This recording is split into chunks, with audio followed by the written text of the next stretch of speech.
بسم اللہ الرحمن الرحیم۔ شادی کے 3 سال کے بعد ساس نے بہو سے پوچھا، بہو مجھے ایک بات تو بتا، میں تجھے اتنی خراب اور کھری کھری باتیں سناتی ہوں اور تو پلٹ کر جواب بھی نہیں دیتی اور غصہ بھی نہیں کرتی اور وہ بس ہنستی رہتی ہو۔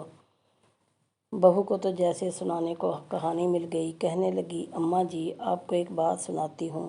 میں جب چھوٹی سی تھی تو مجھے ہمیشہ ایسا لگتا تھا میری ماں میری سگی ماں نہیں، کیونکہ وہ مجھ سے گھر کے سارے کام کرواتی تھی اور کوئی کام غلط ہو جاتا تو مجھے ڈانٹ بھی پڑتی اور کبھی کبھی مجھے مار بھی دیتی تھی، لیکن ماں تھی وہ میری، مجھے ان سے ڈر بھی لگتا تھا اور میں نے ان سے غصہ نہیں کیا، یہاں تک کہ میں کالج سے تھکی ہوئی واپس آتی تو آتے ہی کچھ دیر آرام کے بعد مجھے گھر کے کام کرنے ہوتے تھے۔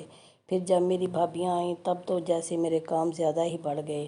ہونا تو چاہیے تھا کہ بہو آئی تو ساری ذمہ داریاں اس پر ڈالی جاتی، لیکن میری امی نے پھر بھی مجھ سے سارا کام کروایا اور پھر بھی بھابیوں کو نہیں ڈانٹا۔ ان کے کام بھی مجھ سے کہتی تھیں کہ کر دو، خیر ہے، پھر کیا ہوتا ہے۔ ان کا یہ ایک جملہ ہمیشہ مجھے یاد رہتا۔ وہ کہتی تھیں، خیر ہے بیٹا، اگلے گھر جا کر تجھے مشکل نہیں ہوگی، اور میں اس جملے سے چڑ جاتی تھی۔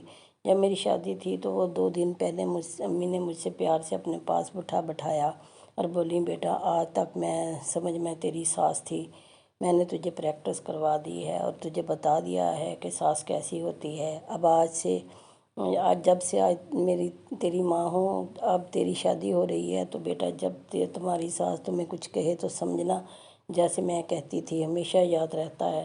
وہ کہتی تھی، خیر ہے بیٹا، اگلے گھر جا کر تجھے مشکل نہیں ہوگی۔